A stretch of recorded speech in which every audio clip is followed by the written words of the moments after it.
প্রিয় দর্শক, আমাদের নিয়মিত আয়োজন ২১-এর রাতে আপনাদের স্বাগত জানাচ্ছি। আপনারা অনুষ্ঠানটি একই সাথে সরাসরি দেখতে পাচ্ছেন আমাদের ফেসবুক পেজ www.facebook.com/2124 অনলাইনে। দর্শক, আজ ঐতিহাসিক একটি দিন, বাঙালির জাতীয় জীবনের খুবই গুরুত্বপূর্ণ একটি দিন। আমরা আজ ফিরে যেতে চাই ১৯৭২ সালের এই দিনটিতে। এই দিনে আমাদের জাতির পিতা বঙ্গবন্ধু শেখ মুজিবুর রহমান পাকিস্তানের কারাগার থেকে মুক্ত হয়ে লন্ডন হয়ে ভারত যাত্রা বিরতি দিয়ে বাংলাদেশে এসেছিলেন, স্বাধীন বাংলাদেশে এসেছিলেন। দিনটি বাঙালির জাতীয় জীবনে খুবই গুরুত্বপূর্ণ বলছি এই কারণে যে আসলে বাংলাদেশের স্বাধীনতা ঠিক এই সময়টিতেও পূর্ণতা পায়নি। এই যে ৭১-এর ১৬ই ডিসেম্বর থেকে ৭২-এর ১০ জানুয়ারি যখন বঙ্গবন্ধু ফিরলেন, তখন স্বাধীনতার যে আনন্দ, বিজয়ের যে আনন্দ, সেই আনন্দ ছুঁয়ে গেল বাঙালির মনে। আমরা আজ দিনটির ঐতিহাসিক এবং দার্শনিক তাৎপর্য নিয়ে আলোচনা করব। আমাদের আজকের আলোচনার বিষয় আমরা নির্ধারণ করেছি স্বাধীনতা ও বঙ্গবন্ধু। আমাদের আজকের অতিথি Bangabandhu chair, Bangladesh university of professionals, অধ্যাপক ডক্টর সৈয়দ আনোয়ার হোসেন। স্যার, আপনাকে স্বাগত জানাচ্ছি। ধন্যবাদ। আমাদের সঙ্গে আছেন বীর মুক্তিযোদ্ধা হারুন হাবিব, তিনি লেখক ও মুক্তিযুদ্ধ গবেষক। হারুন হাবিব, আপনাকে স্বাগত জানাই। আমি শুরু করতে চাই ডক্টর সৈয়দ আনোয়ার হোসেনকে দিয়ে। স্যার, নিশ্চয়ই শুরুতেই আপনার কাছে জানতে চাইব যে বঙ্গবন্ধু যখন আসলেন দেশে, খুব আবেগ তাড়িত একটি বক্তৃতা তিনি দিয়েছিলেন, কান্না বিজড়িত কণ্ঠে তিনি বলেছিলেন, শুরুতেই বলেছিলেন যে আমার বাংলাদেশ আজ স্বাধীন হয়েছে, আমার জীবনের স্বাদ আজ পূর্ণ হয়েছে। এই বাক্যটি দিয়েই আলোচনাটি শুরু করতে চাই। খুব বড় একটি কথা, কিন্তু এই দুটি লাইনে, একটি লাইনে বলেছিলেন যে মুক্তি সংগ্রাম থেকে বিজয়, এই পরিপূর্ণ অর্জন, এই জায়গাটি আপনার কাছে। ধন্যবাদ আপনাকে। ১০ জানুয়ারির ভাষণটি ১০ তারিখে আমরা শুনতে পেতাম না। এই ইতিহাসটি জানা দরকার সবার আগে। এবং শুনেছি বঙ্গমাতার জন্যে, কারণ বঙ্গবন্ধু যে দেশে ফেরার কর্মসূচি নির্ধারিত ছিল, তাতে দিল্লির পরে কলকাতায় ভাষণ দিয়ে ঢাকা আসার কথা। কিন্তু বঙ্গমাতা হিসাব করে দেখেছিলেন যে কলকাতা গেলে শীতের দিনে বিকেল সন্ধ্যা তাড়াতাড়ি নামে, ঢাকায় এসে তার পক্ষে বক্তৃতা করা সম্ভব নয়। তখন তাজউদ্দিন আহমেদকে বলে তিনি পিএন হাকসার, তাজউদ্দিন আহমেদ পিএন হাকসারের সঙ্গে যোগাযোগ করে বলেন যে কলকাতা প্রথম সুযোগেই যাবেন, গিয়েছিলেন তাই।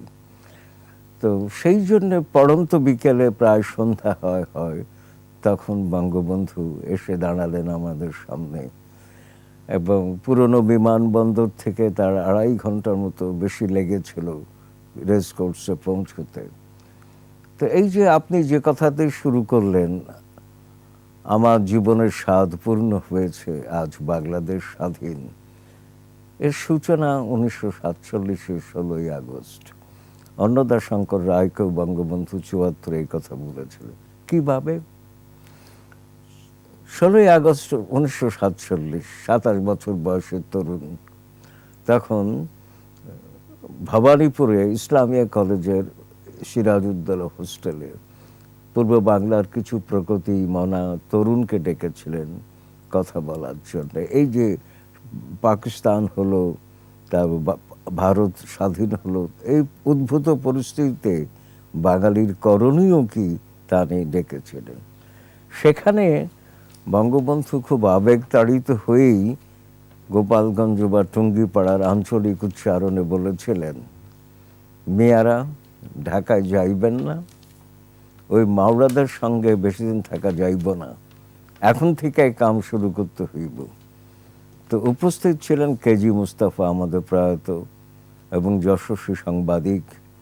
তিনি এক সাক্ষাৎকারে বলেছিলেন যে মুজিব ভাই আঞ্চলিক অ্যাকসেন্টে যা বলেছিলেন তার মর্মার্থ হচ্ছে স্বাধীনতা।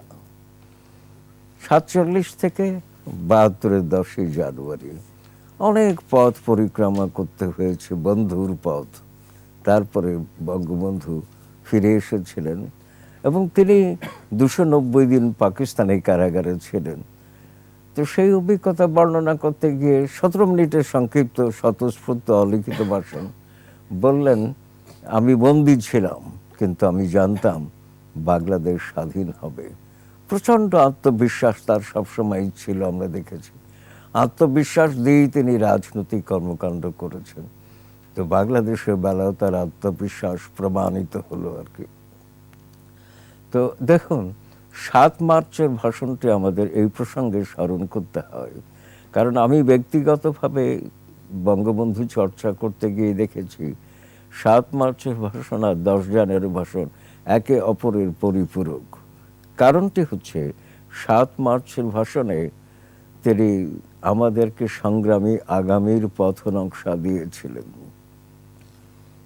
10 জানুয়ারির ভাষণে সংগ্রাম ও সাফল্য শেষে থিতু হওয়ার পথ নকশা দিয়েছিলেন, যে দেশটাকে গড়ব কি করে, এই বাংলাদেশ কেমন হবে? এই বাংলাদেশ।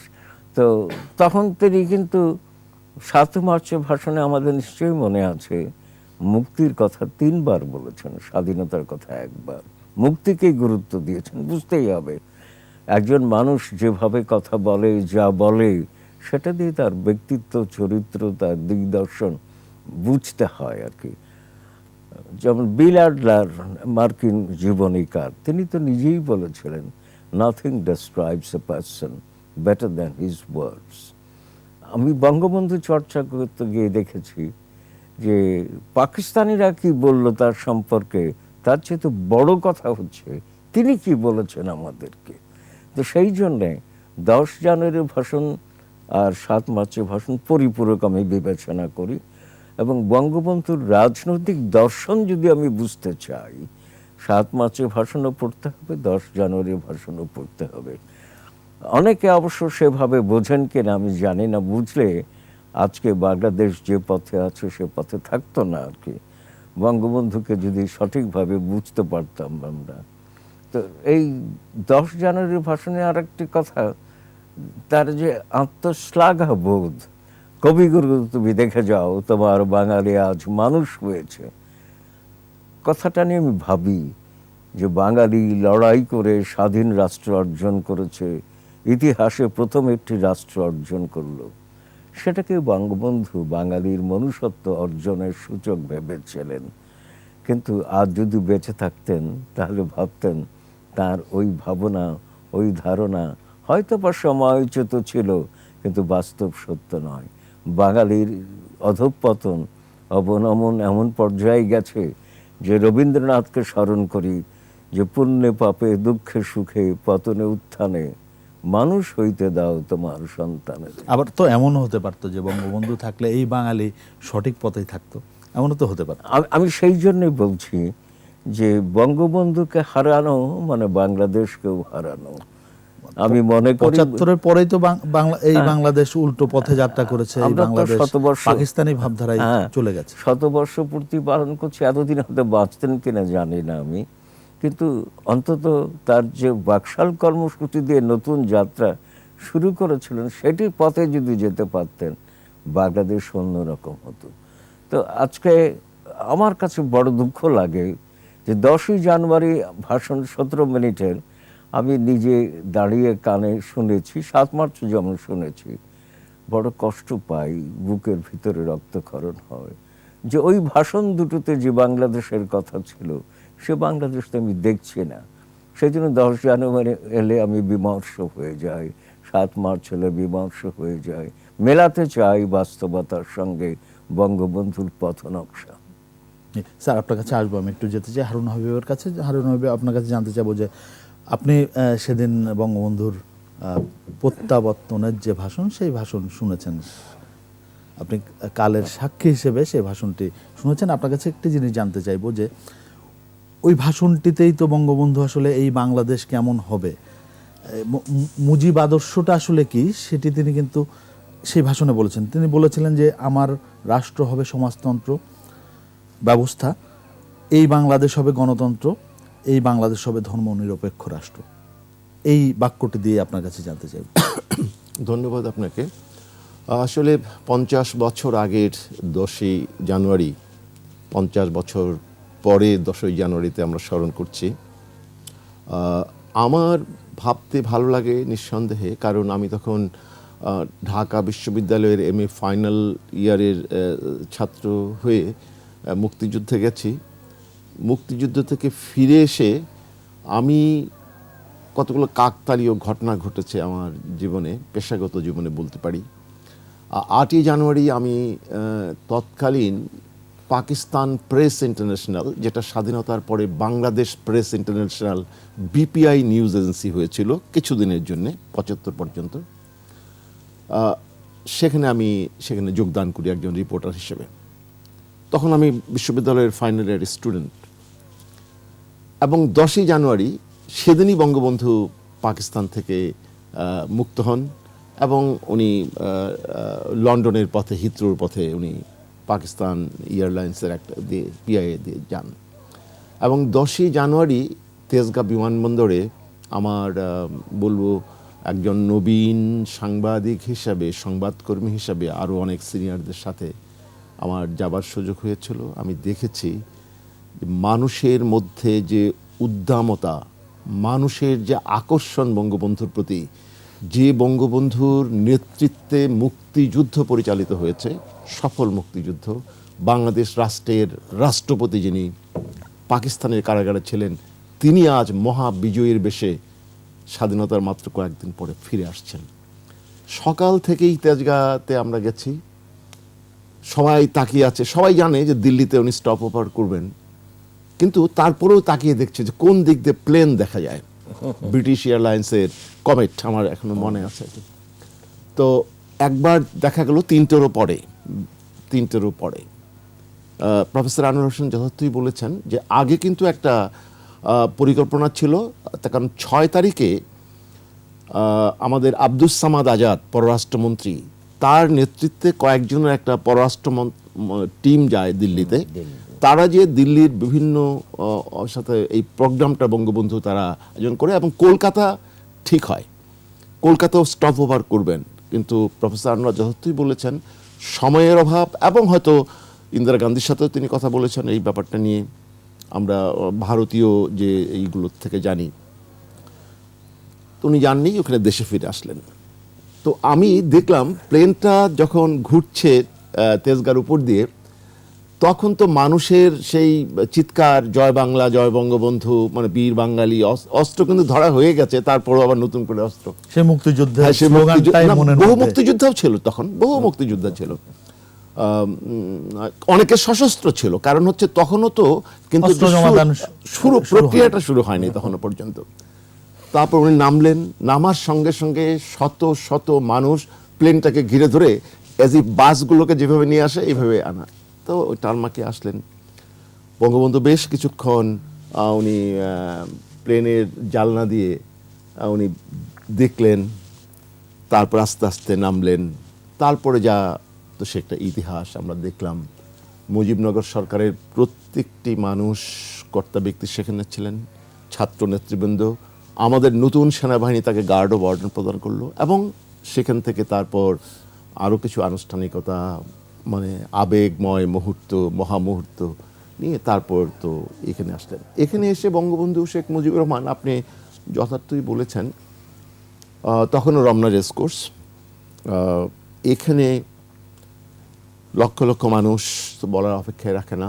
ওই একই জায়গায় মঞ্চ, যে মঞ্চে তিনি 7ই মার্চ বক্তব্য দিয়েছেন, সেখানে তার অংশবিশেষ একজন নবীন সংবাদকর্মী হিসেবে আমাদের লিখবার সুযোগ হয়েছে। আমি তার বক্তব্যটা আমার কাছে মনে হয়েছে যে বঙ্গবন্ধুর 7ই মার্চ যে ভাষণটা দিয়েছিলেন, যেটা মুক্তিযুদ্ধের রূপরেখা উনি দিয়েছিলেন, নির্দেশনা দিয়েছিলেন, করণীয় উনি বাতলেছিলেন, এখানে এসে 9 মাস পরে তার এই 10ই জানুয়ারির ভাষণটাতে বাংলাদেশ কিভাবে এগোবে, আপনি ঠিকই বলেছেন, তার একটা রূপরেখা কিন্তু তিনি দিয়েছেন। এবং পাকিস্তানের কারাগারে তার সাথে যে আচরণ করা হয়েছে, তারপরে পাকিস্তান যে সাথে যে ভুট্টোর কতগুলো প্রস্তাব ছিল সেগুলোর উত্তর দিয়েছেন, এবং মুক্তিযুদ্ধে প্রথম সারির এবং সর্বশ্রেষ্ঠ যারা মুক্তিযুদ্ধের বন্ধু ভারত সহ তাদের প্রতি কৃতজ্ঞতা জানিয়েছেন, এবং পররাষ্ট্র নীতিরও একটা রূপরেখা কিন্তু তিনি সেখানে বিশ্লেষণ দিয়েছেন। এবং বাংলাদেশের সমাজতান্ত্রিক গণতান্ত্রিক জাতীয়তাবাদী বাংলাদেশ হবে তারও যেটা আমাদের ভবিষ্যৎ সংবিধানের রূপরেখা সেটাও বলেছেন।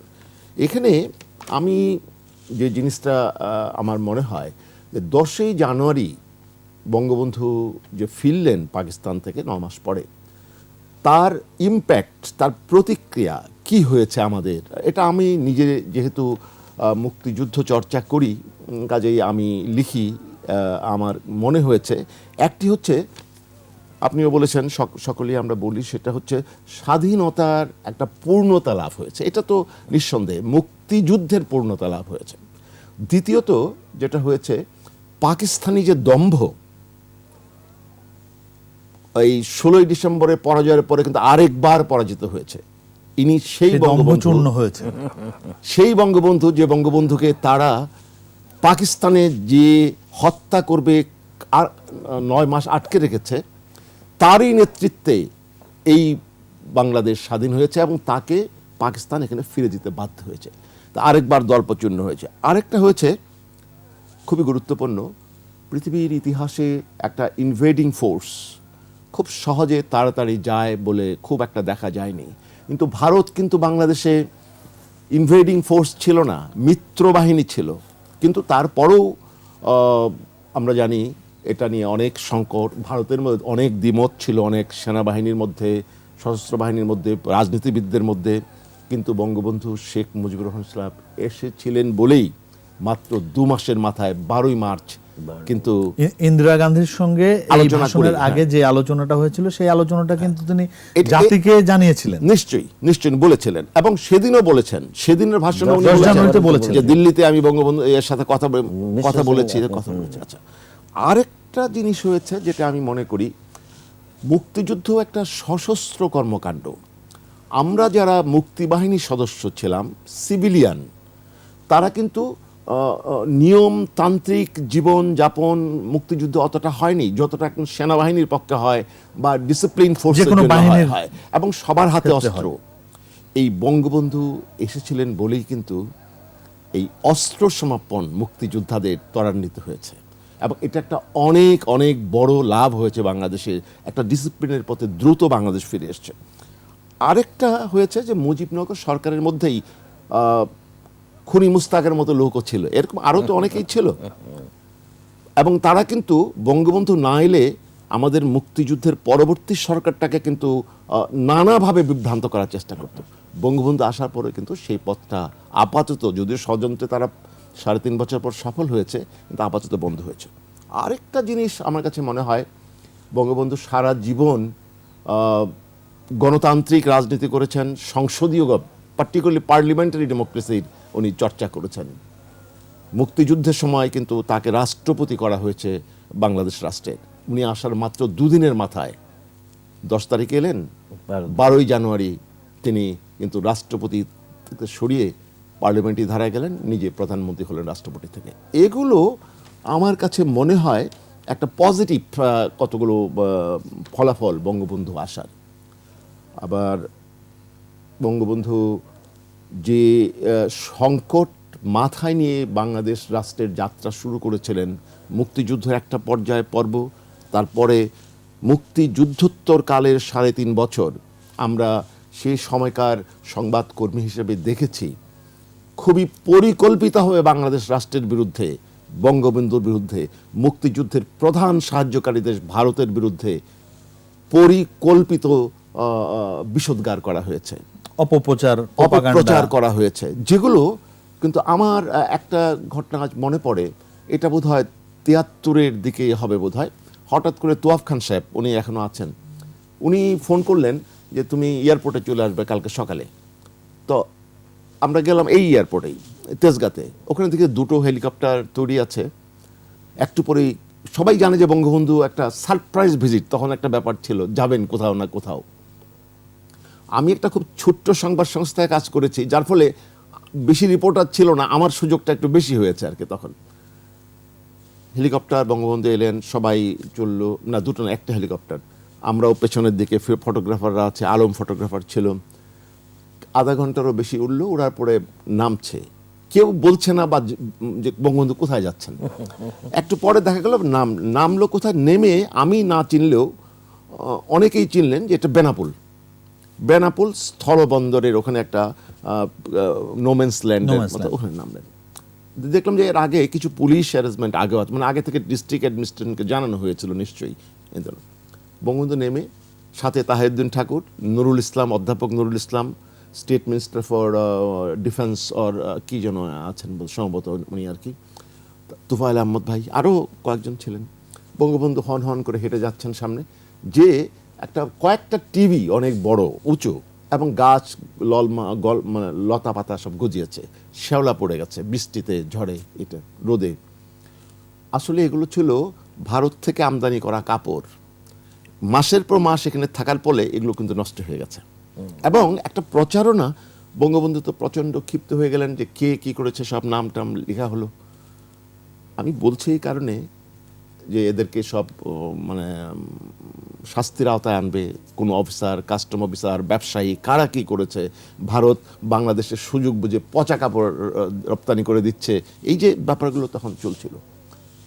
কার কোনো বিচার হয়েছিল কিনা জানি না, কিন্তু মুক্তিযুদ্ধের পরবর্তীকালে ভারত কেন্দ্রিক যে অপপ্রচারটি শুরু করা হয়েছিল, মুক্তিযুদ্ধের মধ্যে যার কার্যকারিতা কম হয়েছিল, মুক্তিযুদ্ধের পরবর্তীকালে কিন্তু তার কার্যকারিতা খুব বেশি হয়েছিল।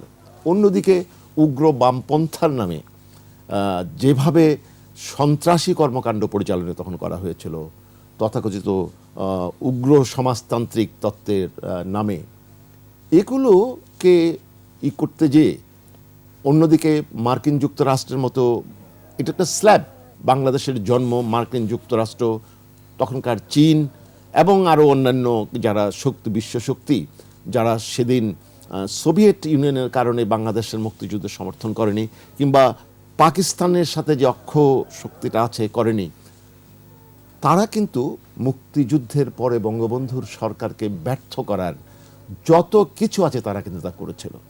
ফলে আজকে যখন 50 বছর পরে আমরা সেই দিনগুলোর কথা স্মরণ করি, মনে করার চেষ্টা করি, তখন মনে হয় বঙ্গবন্ধু এত বেশি উদার মনা মানুষ ছিলেন। আমার কেন যেন মনে হয় উনি যদি আরও একটু শক্ত হতেন, আরও যদি একটু শক্ত হতেন, মুক্তিযুদ্ধের যে অর্জনগুলোকে সম্ভবত এরা তার হত্যাকাণ্ডের মধ্য দিয়ে যেভাবে নস্যাৎ করার সুযোগ লাভ করেছিল, বঙ্গবন্ধু আরও শক্ত হলে হয়তো সেটা পারত। এটা এক ধরনের ভাবি, আমি জানি না, পরিস্থিতি হয়তো, নিয়তি হয়তো সেভাবেই লেখা ছিল। আরেকটি কথা আমি বলি, আমরা প্রফেসর আনোয়ার হোসেন বলেছেন,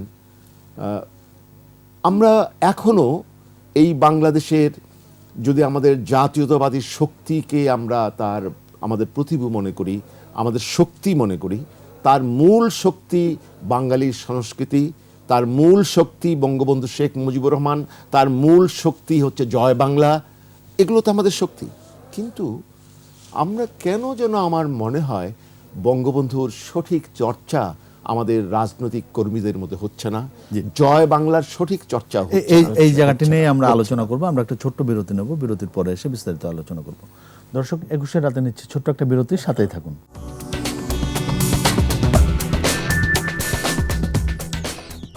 দর্শক, 21 রাতে আবার স্বাগত জানাচ্ছি।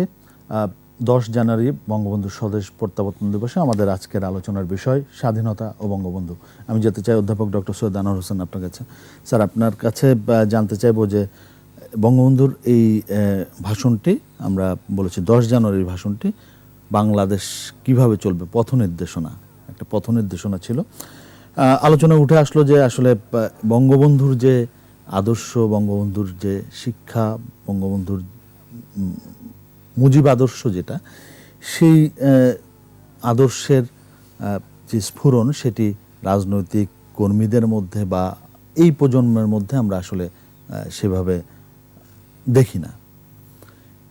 রাজনৈতিক চর্চার মধ্যেও তার খামতি আমরা দেখি। এই জায়গাটি ধরে একটু যদি আমরা ধন্যবাদ। আলোচনা করি। আমার শেষের কথা প্রথমেই বলে নেই যে আপনার সঙ্গে কিছুক্ষণ আগে আমার অত্যন্ত প্রীতিভাজন হারুন হাবিব যা বললেন আমি একমত। বঙ্গবন্ধুর পথে নেই বাংলাদেশ। এমনকি যারা বঙ্গবন্ধুর নাম নিয়ে রাজনীতি করছে, ধান্দাবাজি করছে, ফন্দি ফিকির করছে, তারাও বঙ্গবন্ধুকে চেনে না, জানে না। অন্তত এই অভিজ্ঞতা আমার অসংখ্যবার হয়েছে। এবং এই যে দেখুন, আমি একটু পেছন থেকে বলি, বঙ্গবন্ধুর বিমানটি বঙ্গবন্ধুর নির্দেশে বাংলাদেশের উপরে চক্কর দিচ্ছিল, বঙ্গবন্ধু দেখছিলেন। তখন তিনি কিন্তু যখন নিচে জয় বাংলা স্লোগান হচ্ছে বিমানটি দেখবার পরে, যা বর্ণনা দিলেন হারুন হাবিব, তখন কিন্তু বিমানে বঙ্গবন্ধু গুনগুন করে গাইছিলেন, নমো নমো নমো নমো নমো নমো তুমি সুন্দরতম, দেশ বন্দনার গান। প্লেন থেকে নামার আগে মাথায় হাত দিয়ে চিন্তা করছেন কি যেন একটা। ডক্টর কামাল হোসেন প্রশ্ন করলেন, আপনি কি ভাবেন এত আনন্দের মুহূর্তে? বঙ্গবন্ধু বললেন যে বাঙালির ঐক্যের ফলে আমরা স্বাধীন হলাম, সে ঐক্য ধরে রাখতে পারবো কিনা। আচ্ছা, আর আমরা সবাই একমত যে বঙ্গবন্ধু ফিরলেন বলেই বাংলাদেশ তার স্বকীয়তায় ফিরে গেল বলে মনে হয়। এটা শুধু আমাদের কথা না, আন্তর্জাতিক গণমাধ্যমেও তাই ছিল। 10ই জানুয়ারি গার্ডিয়ান পত্রিকা লিখছে, as soon as Sheikh Mujib walks out of the Dhaka airport, the Republic of Bangladesh becomes a reality. আসলেই তাই। এবং হারুন হাবিব যে ব্যাখ্যাটা দিলেন যে তখন কি বিশৃঙ্খল অবস্থা ছিল, একমাত্র ঐক্যের প্রতীক, স্বস্তির প্রতীক বঙ্গবন্ধু ফেরার ফলে সব ঠিক হলো। 17ই জানুয়ারি ওই বছরই টাইম পত্রিকা লিখছে, প্রচ্ছদে বঙ্গবন্ধুর আবক্ষ ছবি, উত্তর পশ্চিম কোনায় কোনাকোনি লিখছে, বাংলাদেশ ফ্রম জেইল টু পাওয়ার। বঙ্গবন্ধু জেলখানায় ছিলেন, বাংলাদেশ ছিল না, কিন্তু বঙ্গবন্ধুকে বাংলাদেশ বোঝানো হয়েছে। তো এই কথাগুলো আমাদের মনে রাখতে হবে। আর আপনি বলেন রাষ্ট্র কিভাবে গঠিত হবে, এগিয়ে যাবে তার দিক নির্দেশনা। দেখুন, বঙ্গবন্ধু অনেকগুলো কথা আমার কানে বাজে এখনো। বাংলার মানুষ মুক্ত হাওয়ায় বসবাস করবে, খেয়ে পরে সুখে থাকবে, এই ছিল আমার জীবনের সাধনা। বেকার যুবক যদি চাকরি না পায়, মানুষ যদি পেট ভরে না খেতে পারে, এই স্বাধীনতা মিথ্যা হয়ে যাবে। এই কথা হলো বলছেন, রাষ্ট্রের চারিত্রটা নির্ধারণ করে দিচ্ছেন যে 7 মার্চের ভাষণে মুক্তির কথা আগে, স্বাধীনতার কথা পরে। একবার মুক্তি, 3 বার, এবার মুক্তির কথা বলছেন বঙ্গবন্ধু। আরেকটি জলদ গম্ভীর স্বরে যে কথাটি বলেছিলেন, সেই পথে বাংলাদেশ নাই।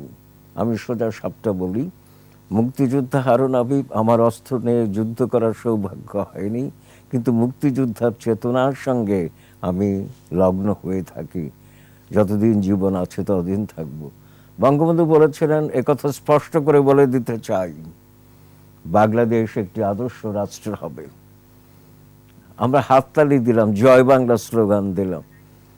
বাংলাদেশ রাষ্ট্রের ভিত্তি কোনো ধর্ম ভিত্তিক হবে না। বাংলাদেশ রাষ্ট্রের আদর্শিক ভিত্তি হবে গণতন্ত্র, সমাজতন্ত্র, ধর্মনিরপেক্ষতা। এবং সেই কথাটির সঙ্গে যুক্ত হচ্ছে জাতীয়তাবাদ সংবিধান রচনার সময়। এবং 12ই অক্টোবর 1972 গণপরিষদে যখন সংবিধান রচনা প্রায় শেষ পর্যায়ে, বঙ্গবন্ধু বলছেন, বাংলাদেশের আদর্শ ঠিক হয়ে গেছে, এই আদর্শের ভিত্তিতে আমরা স্বাধীনতা অর্জন করেছি, এই আদর্শের ভিত্তিতে বাংলাদেশ চলবে। এই যে 4টি আদর্শ। তো এখন যদি আমার সংবিধানে রাষ্ট্রধর্ম থাকে, তাহলে কি সেই সংবিধান, সেই রাষ্ট্র কি ধর্মভিত্তিক হয় না? রাষ্ট্রধর্ম তো ধারণাটাই যৌক্তিক নয়। রাষ্ট্রের কোনো সময় ধর্ম থাকতে পারে না, ধর্ম মানুষের। তবে আমি যেটা মনে করি, এই ধারণাটি প্রথমত বঙ্গবন্ধু বিরোধী, রাষ্ট্রধর্ম। দ্বিতীয়ত গণতন্ত্র পরিপন্থী। গণতন্ত্র ধর্ম যার যার, রাষ্ট্র সবার। তৃতীয়ত ইসলাম পরিপন্থী। ইসলামে যদি রাষ্ট্রধর্ম থাকতো কোরআন হাদিসে কোথাও নাই। নবী করিম সাল্লাল্লাহু আলাইহি ওয়াসাল্লাম 622 থেকে 632 মদিনা শাসন করেছেন, মদিনার সনদ অনুযায়ী সেখানে রাষ্ট্রের ধর্মের কথা না। ইসলাম বলেছে লাকুম দীনুকুম ওয়ালিয়া দিন। আচ্ছা, সবশেষ কথাটি হচ্ছে সংবিধান পরিপন্থী রাষ্ট্রধর্ম। তো সেই জন্য বড় কষ্ট পাই যে বঙ্গবন্ধু কি করতে বলে গেলেন আর আমরা কি করছি, অথচ বঙ্গবন্ধুর নামেই করছি। সেই জায়গায় আমি একটু প্রশ্ন তুলতে চাই।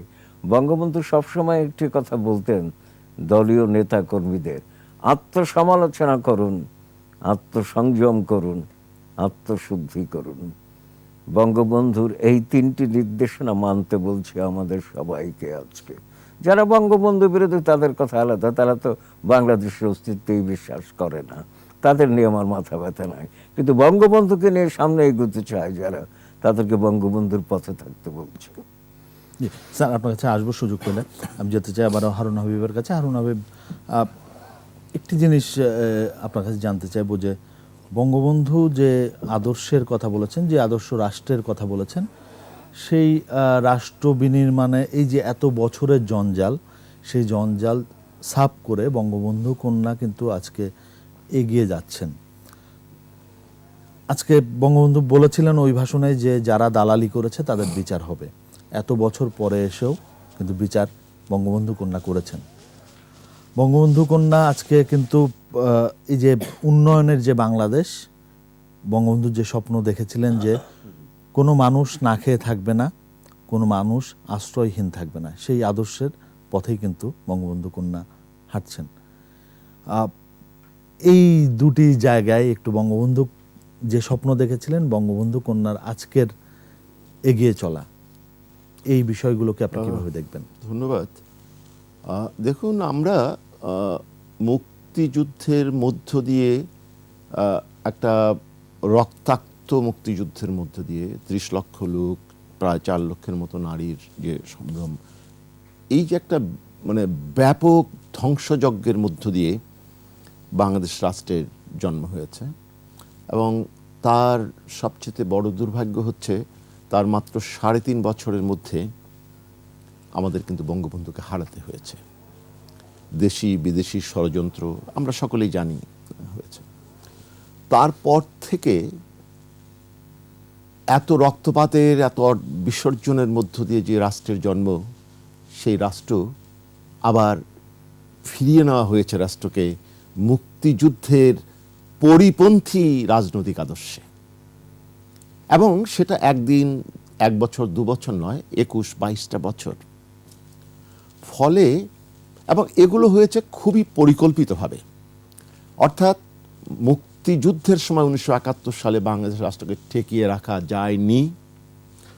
বঙ্গবন্ধুর হত্যাকাণ্ডের মধ্য দিয়ে সেই বাংলাদেশ রাষ্ট্রকে আবারও সেই পরিকল্পিতভাবে পাকিস্তানি ধ্যান ধারণায়, যার বিরুদ্ধে যুদ্ধ করে এত বড় একটা যুদ্ধ হলো, সেই পাকিস্তানি ফেরত দেওয়া হয়েছে। ফলে আমাদের জাতীয় জীবনে অনেকগুলো সংকট তৈরি হয়েছে। প্রথম সংকটটি হচ্ছে, আমি মনে করি ইতিহাসের যে একটা স্বাভাবিক যাত্রাপথ ছিল, সেই যাত্রাপথ থেকে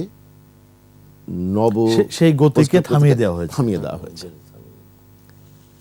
21টা বছর 22টা বছর গেছে, নতুন নতুন জেনারেশন এসছে, এর মধ্যে নতুন নতুন ছেলে মেয়ে এসছে, নাগরিক এসছে। তাদের কাছে মুক্তিযুদ্ধটা যুদ্ধ বা কারো কারো কাছে একটা গন্ডগোলের বছর এগুলো বলা হয়েছে। এবং বলা হয়েছে, এবং এটাও চালু হয়েছে যে ভারত ষড়যন্ত্র করে এই দেশটাকে, পাকিস্তানটাকে ভেঙে দিয়েছে। ঘটনা তো অনেক, যে আপনি ওই যে বলছিলেন যে উদ্ভট বৈজ্ঞানিক সমাজতন্ত্রের নামে অপপ্রচার, প্রপাগান্ডা। তো ফলে বাংলাদেশ নিঃসন্দেহে পিছিয়েছে। এবং আমরা আজকে অনেকেই মুক্তিযোদ্ধা যারা ব্যক্তিগতভাবে, মানে সশস্ত্রভাবে বা অন্যান্যভাবে যারা ছিলেন, তারা তো গর্ব করি আমাদের জন্য, আমাদের সন্তানরাও গর্ব করে। কিন্তু একটি সময় ছিল বাংলাদেশে, সেই সময় তখন মুক্তিযোদ্ধা হিসেবে পরিচয় দেওয়ার সংকট ছিল বাংলাদেশে। চাকরিগতভাবে সংকট ছিল, নতুন চাকরি পেতে সংকট ছিল, এইগুলো কিন্তু হয়েছে। ফলে আমি বলবো বাংলাদেশটাকে আবারও পুরনো পূর্ব পাকিস্তানের লিগেসির কাছে ফেরত দেওয়া হয়েছে। কিন্তু দেখুন, ইতিহাসের আমরা আমাদের সময়ের অভিজ্ঞতায় জীবনের এই আমরা দেখতে পাই, এবং প্রফেসর সৈয়দ আনোয়ার হোসেন আছেন ইতিহাসের মানুষ, যিনি তিনিও জানবেন ইতিহাসের নিজস্ব একটা শক্তি থাকে। ইতিহাসকে যদি কেউ আঘাত করে, ইতিহাস কিন্তু মনে করে আঘাত করে তাকে কবরস্থ করা হয়, ইতিহাস মাটি খুঁড়ে তার নিজের সত্যকে কিন্তু আবিষ্কার করে।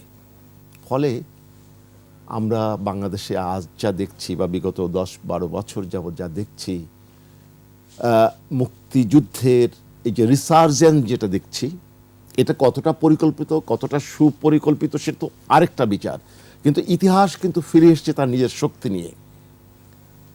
আমরা দেখছি সে কারণে আমাদের সংবিধান থেকে অনেক কিছু যেটা জেনারেল জিয়াউর রহমান এরশাদ বর্ণনা করেছিলেন, সেগুলোর কিন্তু একটা সংশোধনের চেষ্টা হয়েছে এবং হয়েছেই। কিন্তু আমি প্রফেসর সৈয়দ আনোয়ার হোসেনের সাথে এক হয়ে বলতে চাই যে আসলে একটা গণতান্ত্রিক সুসভ্য রাষ্ট্রে একটি বিশেষ ধর্মের যদি রাষ্ট্রধর্ম থাকে, তখন অন্যান্য যারা সে রাষ্ট্রে বসবাস করেন তারা কিন্তু দ্বিতীয় শ্রেণীর নাগরিকে পরিণত হয়ে যান।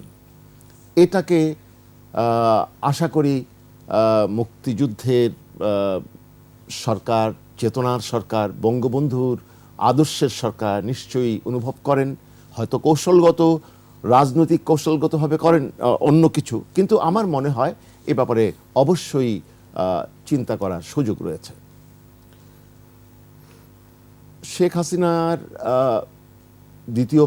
এই ক্ষমতায় আরোহণ তৃতীয় চতুর্থবারের মতো তাকে অনেক চ্যালেঞ্জ সইতে হয়েছে নিঃসন্দেহে। আমি রাজনৈতিক বা নির্বাচনী এই ব্যাপারগুলোকে বলছি না, আমি বলছি যে এই যে উনি যে 2009 সাল থেকে যদি ধরি, প্রথমবার 1996 সাল থেকে, তারপরে 2009 সাল থেকে যদি ধরি, এটাই যদি ধরি, এখানে বঙ্গবন্ধু হত্যাকাণ্ডের বিচার কিন্তু করা হয়েছে, যেটা কিন্তু এত 30 বছরের পরে এইরকম একটা হত্যাকাণ্ডের বিচার পৃথিবীতে আর দ্বিতীয়টি হয়েছে বলে তো মনে হয় না।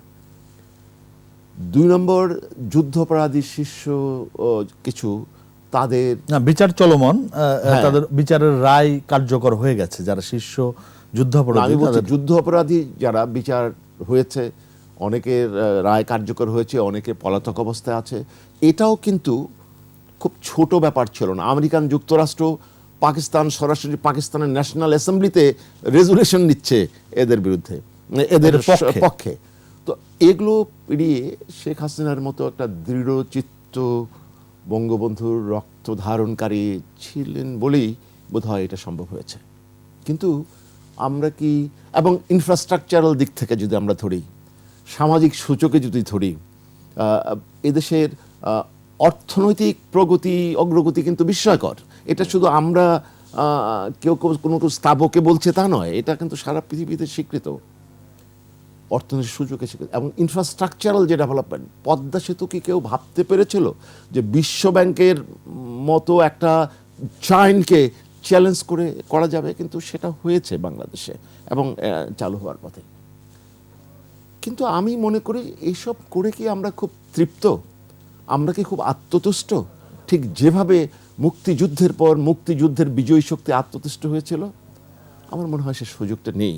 কারণ এই বাংলাদেশে আমরা যখন মুক্তিযুদ্ধের 50 বছর উদযাপন করছি, এই বাংলাদেশে, যে বাংলাদেশে মুসলমান, হিন্দু, বৌদ্ধ, খ্রিস্টানের রক্ত গেছে মুক্তিযুদ্ধে, সেই বাংলাদেশে কিন্তু একটা সংখ্যালঘু সম্প্রদায়ের মন্দিরে হামলা করা হয়েছে, পূজাতে বাধা দেওয়া হয়েছে, এবং সেটা করা হয়েছে বিচ্ছিন্ন কিছু হলে তো প্রতিবারই হয়, কিন্তু এবার হয়েছে অত্যন্ত পরিকল্পিতভাবে। কাজেই আমি মনে করি যে আমরা মনোজাগতিকভাবে, খুব সাংস্কৃতিকভাবে যতটা এই 50 বছরে এগোবার কথা ততটা আমরা পারিনি। এই কারণে শুধুমাত্র বঙ্গবন্ধুকে শুধু জয় বাংলা জয় বঙ্গবন্ধু বললেই বঙ্গবন্ধুর চর্চা হয় না, মুক্তিযুদ্ধের চর্চা হয় না। এর জন্য আদর্শিক একটা চর্চা দরকার এবং আমি বিশ্বাস করি একটা সাংস্কৃতিক জাগরণ দরকার। স্যার, সাংস্কৃতিক জাগরণের কথা বললেন। যে চাওয়াটা বঙ্গবন্ধু চেয়েছিলেন, এই বাংলাদেশ হবে যে বাঙালি জাতীয়তাবাদের কথা বলেছিলেন, সেই বাঙালি জাতীয়তাবাদ নিয়ে প্রশ্ন রয়েছে। এই জায়গাটিতে সাংস্কৃতিক জাগরণের ভূমিকাটা সম্পর্কে। ধন্যবাদ আপনাকে। আমি সরাসরি স্পষ্ট ভাষায় বলে দিতে চাই যে বর্তমান সরকার এবং শেখ হাসিনার নেতৃত্বে যে সরকার ক্ষমতাসীন, তাদের অর্জন এবং কৃতিত্বের জন্য আমাদের মুখ অনেক উজ্জ্বল হয়েছে, বিশ্বব্যাপী তার স্বীকৃত। কিন্তু আমার একই সঙ্গে কথা হচ্ছে যে ওই যে সংস্কৃতির কথা বললেন, ওই জায়গাটাতে তো অনেক ধস নেমে গেছে। আমি মধ্য 60-এর দশক থেকে প্রত্যক্ষভাবে বাংলাদেশ হয়ে ওঠা রাজনীতি দেখেছি রাজনীতি এবং সংস্কৃতি কিভাবে এক সমান্তরালে চলেছে, কিন্তু এখন তো সেদিকে যাচ্ছে না। তার কারণ হচ্ছে ক্ষমতাসীনের কর্মকাণ্ড আমাকে প্রীত করছে, একই সঙ্গে শঙ্কিত করছে। আদর্শিক চ্যুতি, আদর্শ রিক্ত, অর্থাৎ বঙ্গবন্ধুর বিবেচনা। বঙ্গবন্ধুর কথা কেন বারবার বলছি? বঙ্গবন্ধু এই বাংলার মানুষের প্রকৃতি আর মানুষের প্রতিকৃতি ছিলেন। তিনি আমাদের স্বপ্ন, আমাদের আকাঙ্ক্ষা, আমাদের অভিপ্সাকে আত্মস্থ করে কথা বলেছিলেন এবং সেই কথাগুলো আমার দিক নির্দেশনা ছিল।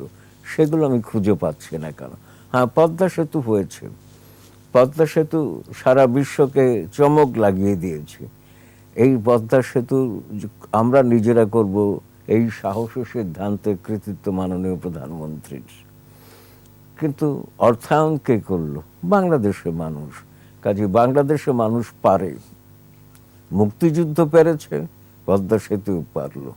মেট্রো রেল বলুন আর যাই বলুন, রূপপুর পারমাণবিক কেন্দ্র, সব তো জনগণের অর্থেই হচ্ছে।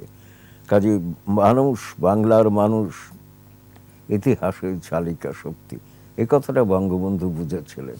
সেই জন্য বাকশাল করে তিনি শোষিতের গণতন্ত্র করতে চেয়েছিলেন। তা এখন সমস্যাটা হচ্ছে, আমার সংবিধানে বর্তমান সরকার 2011-15তম সংশোধনীর মাধ্যমে বঙ্গবন্ধু নির্দেশিত 4টি রাষ্ট্রীয় মূলনীতি ফিরিয়ে এনেছে। তার মধ্যে ধর্মনিরপেক্ষতা আছে, সমাজতন্ত্র আছে। তো ধর্মনিরপেক্ষতা যদি থাকে, তাহলে হিন্দু বৌদ্ধ খ্রিস্টান ঐক্য পরিষদ কেন গঠিত হলো? এই যে গঠিত হলো, এটা তো লজ্জা আমার মাথা হেট হয়ে যাচ্ছে। কারণ আমি গরিষ্ঠ অংশের মানুষ এবং গণতন্ত্রে গরিষ্ঠ লঘিষ্ঠ বলে কিছু নাই, সবাই নাগরিক। আর মনে রাখতে হবে, বঙ্গবন্ধু সংবিধানের 7(1) ধারা অনুযায়ী জনগণকে রাষ্ট্রের মালিক করে গেছেন। জনগণ বলতে হিন্দু বৌদ্ধ খ্রিস্টান মুসলমান বলেননি। বা 71-এ মুক্তিযুদ্ধের সময় যে একটা পোস্টার বেরিয়েছিল, বাংলার হিন্দু বৌদ্ধ খ্রিস্টান মুসলমান আমরা সবাই বাঙালি, সে কোথায় গেল এগুলো? তো সেই জন্যে সেই পথে থাকতে হবে। এখন রাজনৈতিক কৌশলে যদি আপোষ করতে হয়, কিন্তু সে আপোষের নামে আদর্শচ্যুতি হয়, এইটা আমার কাছে বড্ড কষ্টদায়ক আর কি। আমি শুধু খেয়ে পড়ে বাঁচি না, আমি কিন্তু ভেবে চিন্তেও বাঁচি। আমার খাওয়া পড়ার সংস্থান করছেন, আর্থিক প্রবৃদ্ধিতে আমি নজর কাড়াও, কিন্তু সামাজিক এবং সাংস্কৃতিক দিকে আমি ধসে গেছি। বাংলাদেশের অপরাধ চিত্র আমাকে বুঝিয়ে দেয় যে সমাজটা কোথায় গেছে, সংস্কৃতি কোথায় গেছে। তো কাজে বঙ্গবন্ধু যা চেয়েছেন, বাঙালি উঠে দাঁড়াবে, ওই যে তোমার বাঙালি আজ মানুষ হয়েছে, সেই মানুষ হবার কথা বলেছিলেন। তা আমি তো চাই, আমার প্রত্যাশা শেষ নাই, হিমাদ্রি সম আমার চাহিদা।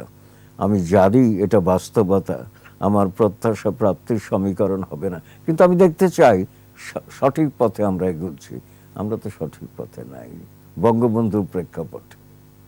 আমরা শেষ দিকে, হারুন হাবিব, আমরা শেষ দিকে শেষ 2 মিনিটে আপনি নতুন কিছু যোগ করবেন কিনা, কিভাবে আমরা বঙ্গবন্ধুর আদর্শ ছড়িয়ে দিতে পারি? আমি আশাবাদী আমরা 50 বছর পর বঙ্গবন্ধুর স্বদেশ প্রত্যাবর্তন আলোচনা করছি। ইতিহাসের প্রত্যক্ষদর্শী হিসেবে প্রফেসর আনোয়ার, আমরা আশাবাদী। হ্যাঁ, আমাদের সীমাবদ্ধতা যেমন আছে, কিন্তু একটা জিনিস, আমরা অনেক কিছুই চাই, আমি নিজেও চাই, কিন্তু সমস্যা হয়েছে এই বিগত অনেকগুলো বছরে এত কিছু প্রশাসনে, মানুষের মন মানসিকতায় এত কিছু ঢুকিয়ে দেওয়া হয়েছিল, সেটা বোধহয় খুব দ্রুত তাড়াতাড়ি আমরা চাইতে পারি, সম্ভব হয় না অনেক সময়। আরেকটা জিনিস যেটা হয়েছে সেটা হচ্ছে যে আন্তর্জাতিকভাবে মুক্তিযুদ্ধের, এবং অনেকে হয়তো মনে করেন যে মুক্তিযুদ্ধের 50 বছর পরে বাংলাদেশের স্বাধীনতা, সার্বভৌমত্বের যে ব্যাপারটা, এগুলো তো আর এত সেটেলড, এটা নিয়ে আর কোনো সমস্যা হবে না। কিন্তু আমি মনে করি মুক্তিযুদ্ধের 50 বছর পরেও বাংলাদেশ রাষ্ট্রের ভিত্তির যে প্রতিপক্ষরা আছে, অর্থাৎ সাম্প্রদায়িক শক্তি, জঙ্গিবাদী শক্তি, এরা কিন্তু এখনো সবল এবং একত্রিত। কাজেই মুক্তিযুদ্ধের 50 বছর পরে আমরা এই প্রতিপক্ষগুলোকে সম্মিলিতভাবেই এদের আগ্রাসন ঠেকাতে হবে। যার জন্য যেটা আমি বরাবর বলি এবং লিখি, সেটা হচ্ছে আমাদের একটা সাংস্কৃতিক যুদ্ধ দরকার।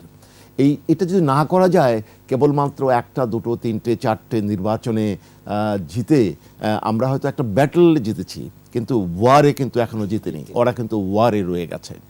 এই জন্য আশা করব বঙ্গবন্ধুর আদর্শের চর্চা হোক, ইতিহাসের আদর্শের চর্চা হোক, আমরা যেন বাঙালি হই, মুক্তিযুদ্ধটাকে যেন একটা সার্বিকভাবে আমরা আত্মস্থ করি, আমরা যেন সাংস্কৃতিক দিক থেকে আমরা যেন মুক্ত মনের মানুষ হই।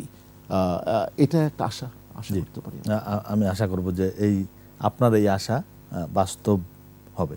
স্যার, আমরা শেষ দিকে, আপনি যদি শেষ 2 মিনিটের নজর আমার খুবই ছোট কথা, হারুন হাবিবের কথা অনুসরণ করে বলছি, আমার দরকার সংস্কৃতির নবজাগরণ। সমাজ এবং সংস্কৃতি রুখে দিতে হবে এই জঙ্গিবাদ, সাম্প্রদায়িকতা, সব কিছুকে। কারণ জঙ্গিবাদ, সাম্প্রদায়িকতা বা ধর্মান্ধতা মুক্তিযুদ্ধের চেতনার সঙ্গে যায় না।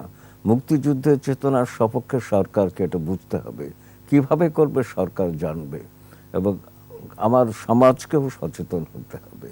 আমরা মুক্তিযুদ্ধকে, বঙ্গবন্ধুকে ওই জঙ্গিবাদীদের হাতে ছেড়ে দিতে পারি না। জি, আমরা অনুষ্ঠান শেষ করব। অধ্যাপক ডক্টর সৈয়দ আনোয়ার হোসেন, আপনাকে অসংখ্য ধন্যবাদ আপনার মূল্যবান সময় দেওয়ার জন্য। আমি ধন্যবাদ জানাই হারুন হাবিব আপনাকে আপনার মূল্যবান সময় দিয়ে আমাদের স্টুডিওতে আসার জন্য। দর্শক, আজ শেষ করব 21-এর রাত। আজ আমরা আলোচনা করলাম স্বাধীনতা ও বঙ্গবন্ধু নিয়ে। নিশ্চয়ই আমাদের আলোচনা আপনাদের ভালো লেগেছে। আর আলোচনা থেকে যে বিষয়গুলো বেরিয়ে আসলো, যে বঙ্গবন্ধুর যে আদর্শ, জাতির পিতার যে আদর্শ, সেই আদর্শের পথেই থাকবে বাংলাদেশ, এই আশাটি আমরা করতে চাই। এবং সেই ক্ষেত্রে আজকে এই যে মৌলবাদী যে শক্তি, জঙ্গিবাদী যে শক্তি, সেই শক্তি এখনও কিন্তু ষড়যন্ত্রে লিপ্ত। তাদের বিরুদ্ধে একটি সাংস্কৃতিক জাগরণের প্রত্যাশা করেন আমাদের 2 আলোচক। নিশ্চয়ই সাংস্কৃতিক জাগরণ ঘটিয়ে এই বাংলাদেশ বঙ্গবন্ধুর আদর্শের পথেই হাঁটবে। সবাই ভালো থাকবেন, সুস্থ থাকবেন। শুভরাত্রি।